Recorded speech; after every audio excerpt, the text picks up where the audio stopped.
Alléluia. Nous allons parler de Ecclésiaste chapitre 3. Il y a un temps pour toutes choses. Il y a un temps pour toutes choses. À partir du verset 1, je vais lire. Il y a un temps pour tout. Un temps pour toutes choses sous les cieux. Un temps pour naître et un temps pour mourir. Un temps pour planter et un temps pour arracher ce qui a été planté. Un temps pour tuer et un temps pour guérir. Un temps pour abattre et un temps pour bâtir. Un temps pour pleurer et un temps pour rire. Un temps pour se lamenter et un temps pour danser. Un temps pour lancer des pierres et un temps pour ramasser les pierres. Un temps pour embrasser et un temps pour s'éloigner des embrassements. Un temps pour chercher et un temps pour perdre. Un temps pour garder et un temps pour jeter. Un temps pour déchirer et un temps pour coudre. Un temps pour se taire et un temps pour parler. Un temps pour aimer et un temps pour haïr. Un temps pour la guerre et un temps pour la paix. Amen. La Bible dit qu'il y a un temps pour tout, un temps pour toutes choses sous les cieux. Et c'est là le problème de l'Africain, principalement, dans une certaine mesure. C'est discerner le temps de faire A ou de faire B. Celui qui est capable de discerner le temps et qui respecte le discernement qu'il a eu là, c'est une personne qui ira très loin.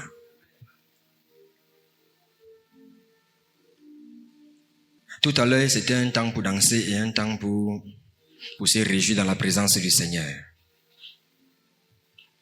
Des temps comme cela ne sont pas quotidiens. Il faut en profiter. Avant ça, c'était un temps pour adorer. Souvent, d'autres utilisent le temps pour adorer comme un temps pour observer. On dit que c'est le temps pour adorer. Bon, pour toi, c'est le temps pour observer. Tu observes, tu es assis, tu observes. Pour toi, c'est le temps pour écouter la bonne mélodie. Pour toi, c'est le temps pour regarder comment ton voisin adore. Lorsque le temps pour étudier arrive et que tu n'étudies pas, qu'est-ce qui se passe à l'évaluation? Tu échoues. Donc, il y a vraiment un temps pour toutes choses. En ce moment, nous sommes au temps pour écouter la parole de Dieu. Un temps pour écouter calmement, au travers de la parole, ce que le Saint-Esprit a à nous dire. Si tu es distrait, si tu dors, si tu fais toute autre chose que ça, si tu réussis à être dans ton WhatsApp, tu vas rater. Au début de l'année, c'est un temps pour préparer l'année. Certains utilisent plutôt la fin de l'année même pour préparer la nouvelle année, parce que c'est le véritable temps. Préparer la nouvelle année en fin d'année. Mais si tu prépares la nouvelle année au début de l'année, tu as encore suffisamment de mois pour rattraper. Mais si tu ne prépares jamais, tu viens préparer au milieu de l'année, l'année en cours, tu prépares cela au milieu de l'année, tu as déjà perdu 6 mois. Tu ne vas jamais les rattraper. Il y a un temps pour toutes choses sous le ciel, sous les cieux. Un temps pour naître et un temps pour mourir. Il y a un temps pour naître et il y a un temps pour mourir. Si dans ta tête tu te dis que tu ne vas pas mourir, je t'annonce la meilleure nouvelle de la terre. Tu vas mourir. Tu as peur de la mort. Si tu as peur de la mort, il faut donner ta vie à Jésus. Tu n'auras plus peur de la mort. La mort pour toi sera une célébration pour partir rencontrer ton Père face à face. Donc il y a réellement un temps pour naître. Tu es né, toi voici, tu es là. Et il y a un temps où tu dois quitter la terre. Il y a un temps où ton corps va dépérir, où on va t'enterrer. Celui qui est sage prépare le temps de sa mort pendant qu'il est vivant. Celui qui est sage prépare le temps de sa mort pendant qu'il est vivant. Par rapport à ta naissance, tu ne peux rien préparer. Ce sont tes parents qui préparent la naissance. Mais par rapport à ta mort, ça dépend de toi. Tu dois préparer les jours de ta mort avant qu'il n'arrive, afin que lorsque tu partiras dans la gloire. Pas comme Judas. Amen. Donc il y a un temps pour vivre, il y a un temps pour naître, il y a un temps pour mourir. Donc tu mourras, peut-être ça sera demain, peut-être ça sera dans 10 ans, peut-être Dieu t'accordera la grâce d'avoir 120 ans. C'est une grâce. Mais tu vas mourir. La Bible dit qu'il y a une seule mort, après quoi vient le jugement. Il n'y a pas le purgatoire. Ça n'existe pas. Certaines personnes qui disent que non, j'ai encore une seconde chance quand je vais mourir. Je vais d'abord au purgatoire, je purge ma peine. Toutes les mauvaises choses que j'ai faites là, je purge ça. C'est une doctrine diabolique. La Bible dit qu'il y a une seule mort, après quoi vient le jugement. Il y a une seule mort, après quoi vient le jugement. Donc, préparer le jour de ta mort, c'est préparer le moment où tu vas te tenir devant Dieu et tu vas lui dire qu'est-ce que tu as fait avec le souffle de vie qu'il t'a donné. Pendant tes 100 ans sur la terre, est-ce que c'était 100 ans de sommeil ou c'était 100 ans d'investissement de ton temps pour la gloire de ton Dieu? Est-ce que dans les 100 ans là, tu as dormi pendant 50 ans? Donc tu dors 12 heures par jour. Donc tu as dormi pendant 50 ans. Et tu as vécu pendant 50 ans. Alors que tu as eu 100 ans. Donc le temps pour mourir, c'est un temps pour se préparer pour rencontrer son Dieu. Si le temps pour mourir arrive maintenant, qu'est-ce que tu vas dire au Seigneur? Si Jésus revient maintenant, tu fais comment? Est-ce que toute l'église y partira? Ou bien il enlèvera une poignée de personnes, comme au temps de Noé, où il n'avait qu'une seule personne à sauver. Est-ce que si Jésus vient maintenant, tu iras avec lui? Donc toi-même, réponds à la question là dans ton cœur. Là. Tu connais ta position, tu connais ta situation. Donc tu dois te préparer chaque jour. Tu dois être prêt. La Bible dit qu'il y avait 10 vierges qui attendaient la venue de l'époux. Il y avait 5 sages et 5 folles. Les 5 folles n'avaient pas l'huile de rechange. En d'autres termes, les 5 folles n'avaient pas une communion permanente avec Dieu. Les 5 folles se caractérisaient par le fait qu'elles montaient et elles descendaient. Le jour où elles sont descendues, là, l'époux est venu. Le temps de vouloir remonter là, l'époux était déjà parti. Donc si tu fais les montées, descendre, quand tu seras en bas, Jésus va revenir. Il va te laisser. Donc le temps pour mourir, c'est le temps pour se préparer pour la rencontre de son Dieu. La Bible dit il y a un temps pour planter et un temps pour arracher ce qui a été planté. La particularité du paresseux, c'est que il veut planter, il ne veut même pas planter, il veut récolter sans avoir planté. La Bible dit qu'il y a un temps pour planter et il y a un temps pour récolter. Si pendant le temps pour planter, tu ne plantes pas, tu ne récolteras rien. Donc il y a un temps où tu dois semer des choses dans ton cœur. Et il y a un temps où ces choses-là doivent germer et produire le fruit escompté. Tu ne sais pas là où le Seigneur t'enverra. Peut-être dans quelques mois tu iras à Tcholéré. Peut-être tu iras à Nairobi. Peut-être tu iras en Afghanistan. Dieu seul sait là où tu iras. Mais quand tu iras là-bas, est-ce que le temps pour planter, tu avais géré ce temps et tu avais implanté la parole de Dieu dans ton cœur? Tu t'étais enraciné dans la parole de Dieu. De telle sorte que lorsque tu arrives dans un pays purement musulman, tu es solide comme du roc.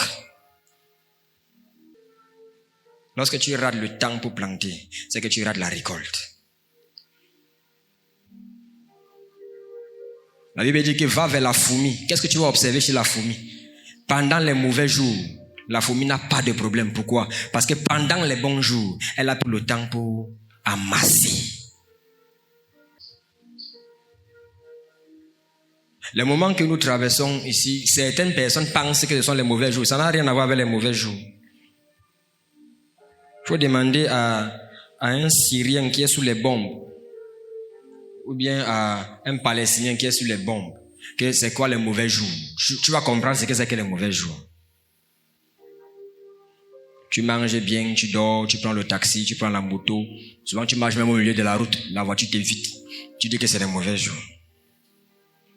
Non, les mauvais jours arrivent. Les mauvais jours arrivent.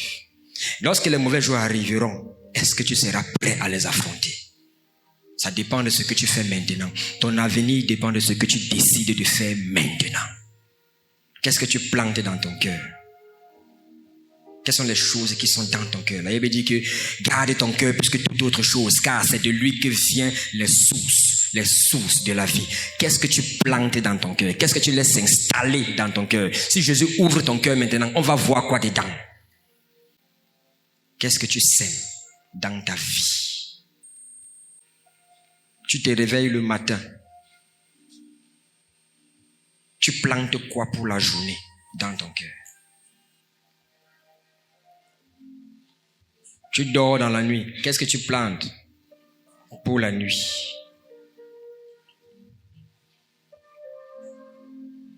La Bible nous enseigne que un homme un jour passait, il avait des semences. Et une partie des semences est tombée dans les endroits, un endroit comme celui sec. C'est-à-dire que, comme le désert, un peu comme ça tombe ici, là, sur le sol. Et les oiseaux sont venus picorer. Une autre partie est tombée dans un endroit où il y avait les pierres, et ça a germé un peu, et puis les pierres ont étouffé la plante. La plante est morte. Une autre partie est tombée là où il y avait les épines. C'est plutôt les épines que ça a étouffé. Ça a étouffé. Et puis l'autre est tombée là où il y avait la bonne terre. Et Jésus nous explique que la terre qui avait les épines, c'est une terre qui est remplie des choses du monde. Une terre qui est remplie du monde et des choses du monde. Si ton cœur est rempli des ronces et des épines, fait comment? La parole ne va jamais germer dedans. Donc avant de planter, il y a un travail que tu dois faire. Tu dois préparer ton cœur à recevoir la parole. C'est pour ça qu'on prend le temps pour louer, adorer, faire toutes ces choses, repentir, tout ça, pour préparer ton cœur à la parole. De la même manière, quand tu rentres chez toi, tu dois toujours préparer ton cœur à la parole. Parce que la parole vient pour produire quelque chose de bon dans ta vie. Mais si elle vient trouver les épines et les ronces, elle vient trouver l'amour du monde, elle vient trouver l'amour du moi, elle vient trouver l'orgueil, elle vient trouver toute forme de choses qui empêchent à Dieu de travailler dans ta vie, elle ne pourra pas s'implanter. Et même si elle s'implante, elle ne pourra pas germer. Quel est l'état de ton cœur? Heureux celui qui a un cœur pur, car il verra Dieu. Heureux celui qui a un cœur pur, car il verra Dieu. Quel est l'état de ton cœur? Il y a un temps pour semer. Donc, tu dois semer en toi. La première chose, je parle de toi principalement parce que c'est toi qui intéresse le Seigneur. C'est l'homme qui intéresse le Seigneur. C'est pour ça qu'il parle de toi. Tu dois planter en toi. Tu dois semer des choses dans ta propre vie. Tu dois aller faire un travail, on doit t'embaucher quelque part. Mais tu n'as pas eu le temps de planter. Tu n'as pas eu le temps de te préparer pour ce genre d'emploi. Quand l'emploi va venir, tu ne vas pas être pris. Il y a un temps pour planter. Et il y a un temps pour récolter. Là, le même effort que tu fais pour planter n'est pas semblable au même effort que tu vas faire pour récolter. Mais la joie de la récolte va te faire oublier les douleurs des temps où tu semais. Amen. Tu es dans quel temps?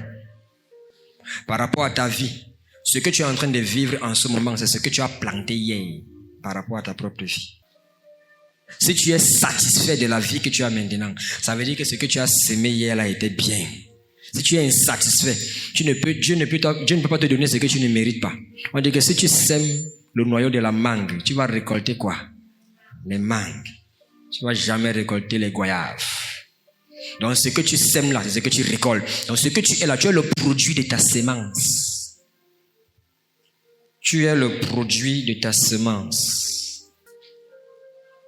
Donc si tu n'es pas satisfait de ce que tu es maintenant, il faut que tu commences à planter autre chose. Ce qui est merveilleux chez les Africains, c'est que lorsqu'ils atteignent déjà 45 ans, ils estiment que leur vie c'est fini. Et quand tu vas chez les Européens, à 54 ans, tu vois quelqu'un qui va à l'université. Il fait son cursus universitaire, et après il travaille et tout. Le Seigneur nous montre comment est-ce que Sarah a accouché à 90 ans. Ça veut dire que pour le Seigneur, ce n'est pas que tu es fini quand tu atteins 70 ans. Pour certaines personnes, c'est là que ça commence. Dieu est le Dieu de grâce. Amen. Donc il y a un temps pour récolter. Si tu as récolté ce qui est mauvais, commence à semer autre chose. Il y a toujours le temps pour semer. Dispose ton cœur, déblaye ton cœur, fais le nettoyage. Mets tous les engrais, tout ce que tu veux dedans. Mais sème autre chose. Maintenant, tu vas moissonner autre chose demain. Il y a les choses que tu sèmes 3 mois plus tard, tu récoltes. Mais les choses que tu sèmes, 4 ans, c'est à 4 ans que tu vas commencer à récolter, 6 ans que tu vas recommencer à récolter. Donc ça dépend de la semence que tu veux. Ce que tu sèmes là maintenant et que tu récoltes dans 3 ans n'a rien à voir avec ce que tu sèmes et que tu vas récolter dans 4 ans. On est d'accord, non? Donc c'est à toi, c'est que la semence dépend de toi. Si tu veux le vite fait là, tu auras aussi le vite fait et puis ça va s'évaporer. Amen. La Bible dit qu'il y a un temps pour tuer et un temps pour guérir. Il y a un temps pour tuer. Il y a un temps pour tuer. Le Seigneur nous fait comprendre que si quelque chose est une occasion de chute pour toi, qu'est-ce que tu dois faire? Tu dois l'arracher. Si quelque chose t'amène à pécher contre Dieu, si quelque chose t'amène à t'éloigner de Dieu, qu'est-ce que tu dois faire? Tu dois couper. Tu dois tuer la chose là. Si ta chair ne meurt pas sur la croix, elle va te déranger pendant toute ta vie chrétienne. Et Dieu dit qu'il finira en enfer. Il y a un temps pour tuer tous les désirs charnels dans ta vie. Il y a un temps pour tuer toutes les passions qui bousculent dans ton cœur et qui t'éloignent du Seigneur. Il y a un temps pour tuer toutes ces choses dans ta vie, afin qu'on puisse dire que Satan n'a rien en lui, comme on disait en Jésus. Tu veux une vie chrétienne merveilleuse, mais tu marches avec l'interdit dans ta vie. Ce n'est pas possible. Il y a des choses que Dieu dit que tu dois tuer. Quand le Seigneur a envoyé Saoul, il lui a dit quoi? Extermine tout ce qui est vivant. Tue. Saoul est parti, il a tué tout ce qui était laid, il a laissé tout ce qui était beau. Quand le Seigneur est venu, il lui a dit que mon petit, tu as désobéi. Et il a perdu la faveur, l'esprit de Dieu est quitté. Lorsque Josué est parti combattre contre Haï, avec 3000 personnes, ils ont été battus. Pour la première fois, il y a des gens qui sont morts dans leur rang. Dieu a dit à Josué, tant qu'il y a l'interdit au milieu de vous, vous ne pouvez pas résister à l'ennemi. Parce qu'il avait aussi été dit, détruisez tout, brûlez tout. Il y a un bon monsieur qui est parti, il a pris un bon lingot d'or avec quelques beaux vêtements, il a gardé ça dans sa tente. À cause de ça, Israël a perdu la guerre. Et la conséquence, c'est que lui, il a été tué avec tout ce qui lui appartenait. Donc même sa maison, on a détruit, on a tué même la maison. Je ne sais pas comment on fait pour tuer la maison. On a même tué la maison. Donc on a lancé les pierres sur lui, sur son chien, sur ses enfants, sur sa télé, sur tout ce qu'il avait. On a fait le monceau de pierre comme ça sur lui. Pourquoi? Parce que le temps de tuer, il a décidé de ne pas tuer. Lorsque Dieu te dit de te débarrasser de quelque chose, si tu ne te débarrasses pas, c'est que tu as raté le temps pour tuer. Amen. Il y a un temps où tu dois couper. Tu as des relations bizarres avec des personnes. Tu dois faire comment? Couper. Tu ne dois pas commencer à sortir un verbe là. Dieu te dit que ça c'est mauvais. Si tu restes là, tant pis pour toi. On a l'exemple de Élie, le sacrificateur Élie. La parole de Dieu disait que lorsque tes fils désobéissent à la parole de Dieu et qu'ils sont rebelles, tu les prends, tu les amènes devant le peuple et on les lapide. Comme Élie était un bon père qui aimait tellement ses enfants faisaient des choses désagréables. Il leur a seulement dit que oh, ce que vous faites là n'est pas bien. Hein? Si vous faites les choses comme ça là, Dieu va se fâcher. Mais il n'a pas obéi à la parole de Dieu. Quand Dieu est venu lui parler, Dieu lui a dit que parce que tu as honoré tes fils plus que moi, tu vas mourir avec tes fils. Et la bénédiction qui était attachée à ta famille, je l'enlève. Parce que le temps pour tuer était là. Il a raté le temps pour tuer. Il a refusé. Dans les relations bizarres là, il faut arrêter. Je me souviens encore de cette femme à qui on prêchait l'évangile et qui vivait dans le concubinage. On dit que mon ami, le concubinage n'est pas bien. Elle dit que oui, je suis d'accord. Mais j'ai 2 enfants. On dit qu'il n'y a pas de problème. Mais le concubinage quand même n'est pas bien. Elle dit que je suis d'accord. Quelques années plus tard, on revient la voir, elle n'a jamais donné sa vie à Jésus. C'est comment? Non, maintenant j'ai 4 enfants.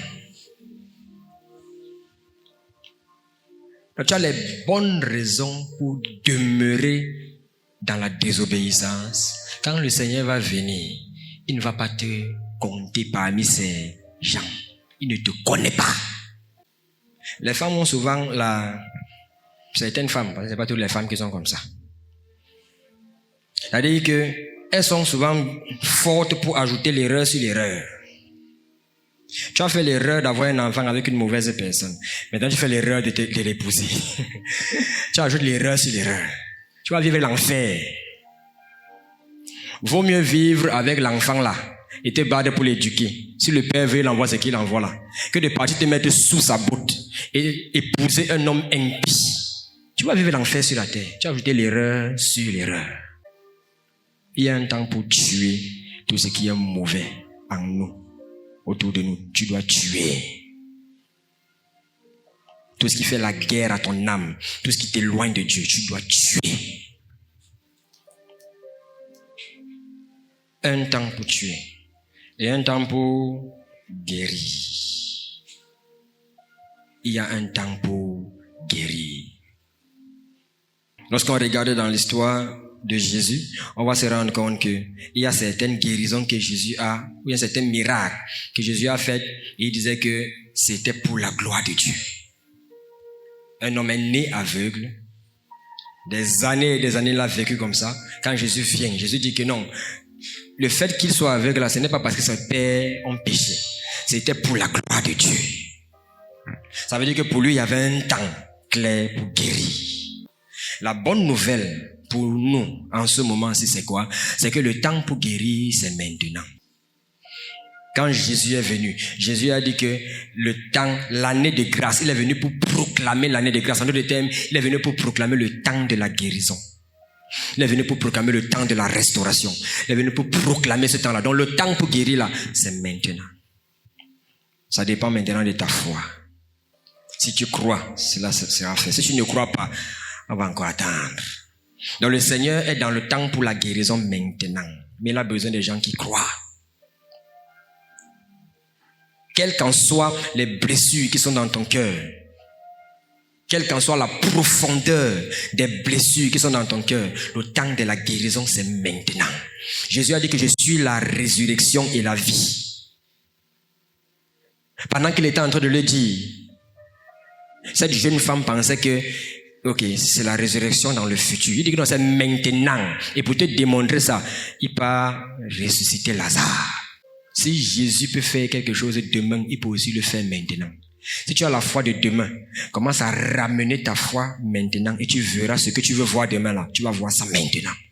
Donc le temps de la guérison, c'est maintenant. Ça dépend de toi. Parce que la guérison est déjà là. Va chercher. Amen. Après il dit, il y a un temps pour abattre et un temps pour bâtir. Il y a un temps pour abattre et il y a un temps pour bâtir. La femme sage fait comment avec sa maison? Elle bâtit. La parole de Dieu a la capacité de bâtir ta vie spirituelle, de te bâtir, de te former à l'image et à la ressemblance du Seigneur. Mais lorsque le temps pour bâtir arrive, tu es toujours absent. Donc tu dois trouver du temps pour te bâtir, pour te former, pour t'équiper. Ici à l'église, nous avons créé des temps comme l'écodim adulte qui concerne toutes les personnes qui ont besoin de bâtir leur foi et les fondements de leur foi. Et malheureusement, chez nous ici, là, c'est le moment de manger les beignets et de boire le foléré. C'est le temps de boire le foléré, de manger les beignets. Le temps pour bâtir ta foi, tu manges les beignets et tu bois le foléré. Quand l'épreuve va venir, ou ce qu'on a dit ici, là, tu en avais besoin pour pouvoir avoir la victoire sur l'épreuve, c'est le foléré et les beignets qui vont te soutenir. Je ne sais pas comment tu vas faire. Donc, le temps pour bâtir, lorsqu'on vient le samedi, on vient pour des enseignements un peu plus costauds. Si les enseignements de base, tu n'es pas là le dimanche, les enseignements de samedi, un peu plus costauds, tu n'es pas là. Même si tu viens aux enseignements de samedi et que tu n'as pas la base, tu ne comprendras rien. On ne quitte pas de la terminale pour atterrir en 5e année. On passe par la première année, 2e année, pour avoir les fondements et on continue. Donc, pour avoir les fondements, pour pouvoir bien comprendre les choses de samedi, il faut que tu comprennes d'abord les petites choses de dimanche. Parce que si on commence à poser les questions de dimanche, qu'on enseigne dimanche ici, là, plus de 75% de la salle ne va pas répondre.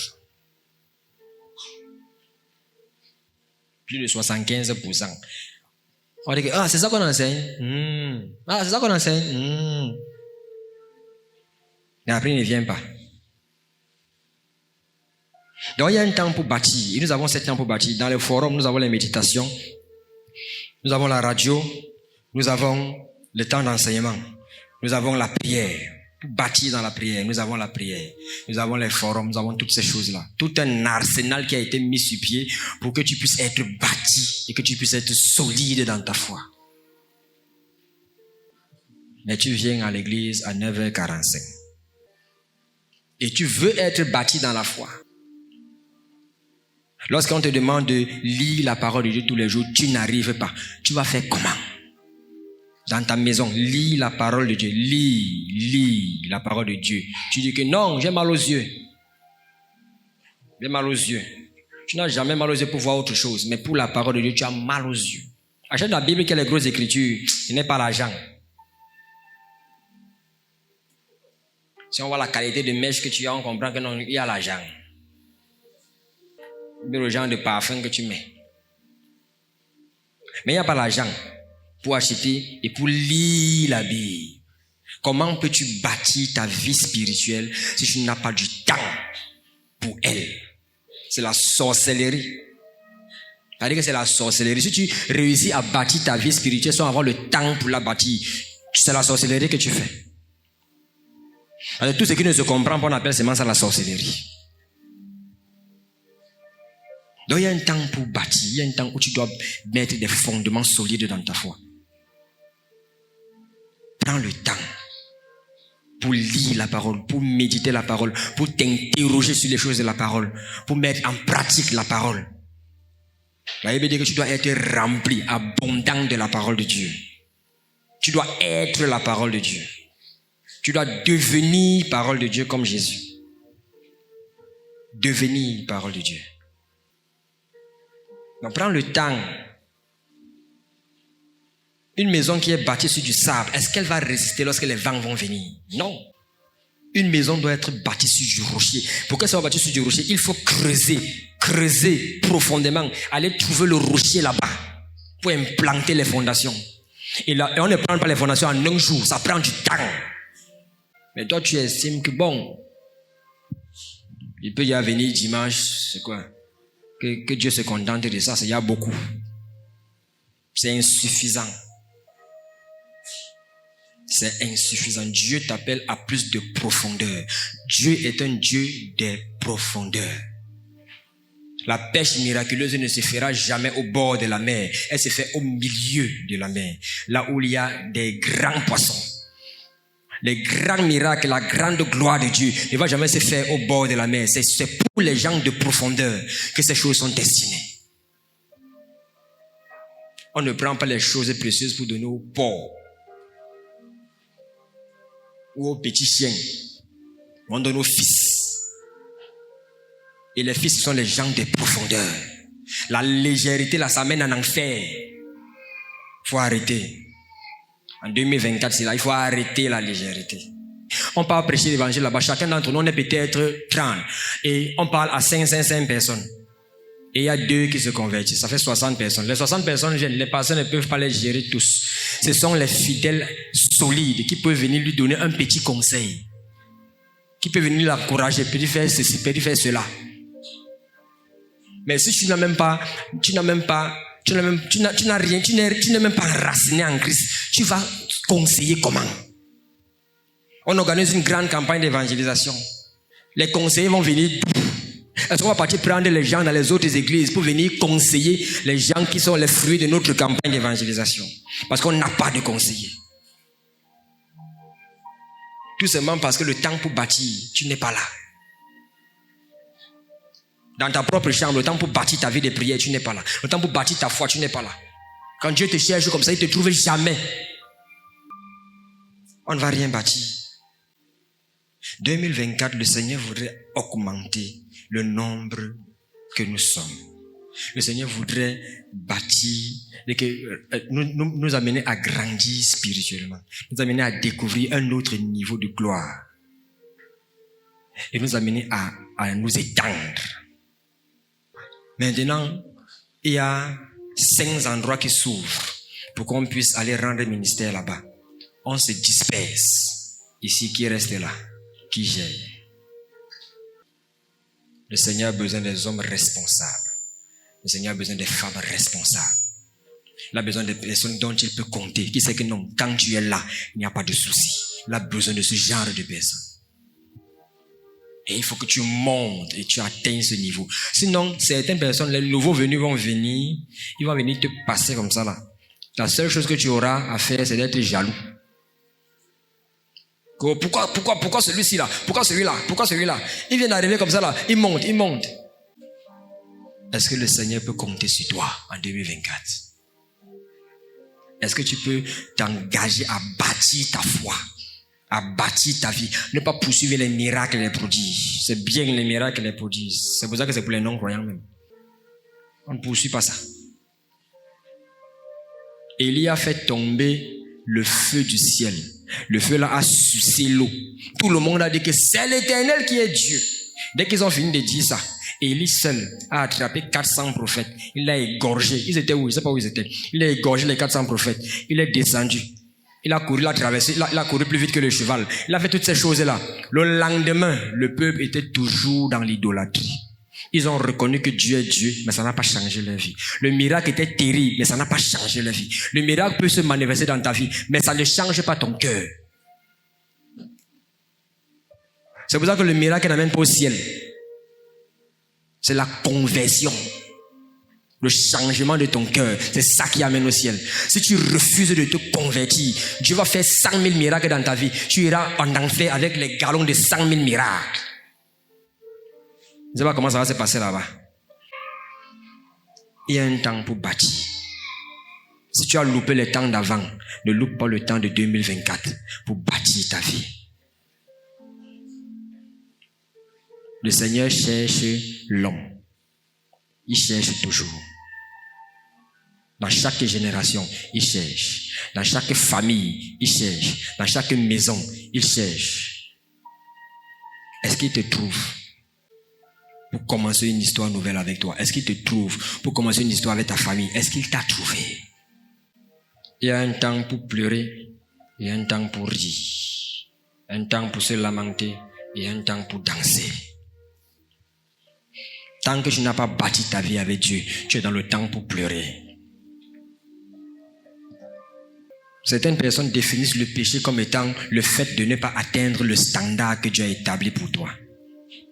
Dieu a décidé que pour toi, là, tu dois vivre ici, à ce niveau spirituel. Tu vis à ce niveau spirituel. Tu es dans le péché. Dieu t'attend ici. Tu es ici. Tu es dans le péché.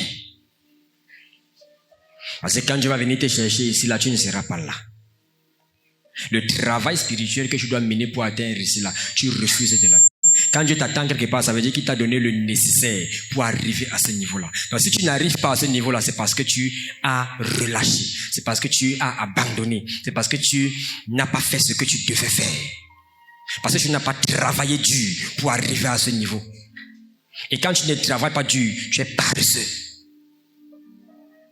Le paresseux, ce n'est pas seulement celui qui ne part pas semer. Le paresseux, c'est aussi celui qui va à la chasse, qui prend le temps pour tuer l'animal, qui prend l'animal, qui porte sur son épaule, qui amène à la maison, qui nettoie bien l'animal, mais qui a la paresse pour pouvoir rôtir son gibier. C'est aussi un paresseux là-bas. L'autre qui finit de rôtir son gibier, il a la paresse pour manger. C'est aussi un paresseux là-bas. Donc, quel que soit le niveau dans lequel tu te trouves, c'est la paresse. Donc, si Dieu t'attend ici, là, et que tu n'es pas là, tu es dans la paresse. Donc, raconte ce que tu vas raconter. Quand tu n'atteins pas le niveau auquel Dieu t'attend, tu es dans le péché. Donc, tu dois pleurer pour que Dieu t'aide à monter là. Tu dois pleurer, t'attacher à Dieu. La Bible dit que celui qui pleure, quand il va rire, c'est ce que le Seigneur Jésus a dit, non? Heureux les affligés, car ils seront consolés. Heureux celui qui a faim et soif de justice, car ils seront rassasiés. Donc le temps pour pleurer, c'est le temps où tu n'as pas encore, où tu veux voir la gloire de Dieu. Tu voudrais qu'en 2024, ton compte passe de 0 à 1 million de dollars. Bien. S'il y a un problème. Les désirs, tout le monde peut avoir les désirs. Maintenant donc, le travail pour quitter de 0 à 1 million de dollars, est-ce que tu es capable de payer le prix là? Tu voudrais que le Seigneur t'amène à une autre dimension de ton ministère. Peut-être dans la guérison. Est-ce que tu es capable de payer le prix pour faire grossir ta foi? Pour que lorsque tu vois le paralytique, tu regardes le paralytique comme le mal de tête. Il y a un prix à payer. On ne sème pas ce qu'on n'a pas, on ne moissonne pas ce qu'on n'a pas semé. Donc ce que tu désires voir là, quand tu n'as pas encore atteint ça, tu es dans le temps pour pleurer. Crie à Dieu. Pleure devant le Seigneur jusqu'à ce qu'il te restaure, jusqu'à ce qu'il t'amène à ce niveau. Quand il t'amènera à ce niveau, tu pourras rire. L'autre temps pour pleurer, c'est quand tu peux soutenir ceux qui sont dans les difficultés. Pleurer avec ceux qui pleurent. C'est un temps. Celui qui connaît bien pleurer connaît aussi bien rire. Un temps pour se lamenter et un temps pour danser. Alléluia. Quand tu as fini de te lamenter, sache qu'il y a un temps. Quand tu te lamentes et que tu continues à te lamenter jusqu'à tu ne respectes plus le temps. Il y a un temps. Il y a un temps pour se mettre en colère, il y a un temps pour abandonner la colère. La Bible dit ça. Que le soleil ne se couche pas dans ta... Donc il y a un temps. Parce que si tu réussis à être en colère, tu es en colère pendant 1 semaine, 2 semaines, 1 an, tu te vois en colère par rapport à quelqu'un, il y a un problème. Tu n'as pas respecté le temps. Et tu auras les maladies incurables que seule la guérison divine est capable d'opérer. Donc il y a un temps pour danser. Il y a un temps pour danser. Je te pose une petite question. À part ici, là, le temps de louange, tu danses souvent à la maison. Il faut dire la vérité. À part le temps de louange ici, là, tu ne danses nulle part. Même ici, là, tu fais la danse des bishops. Donc, tu ne danses pas.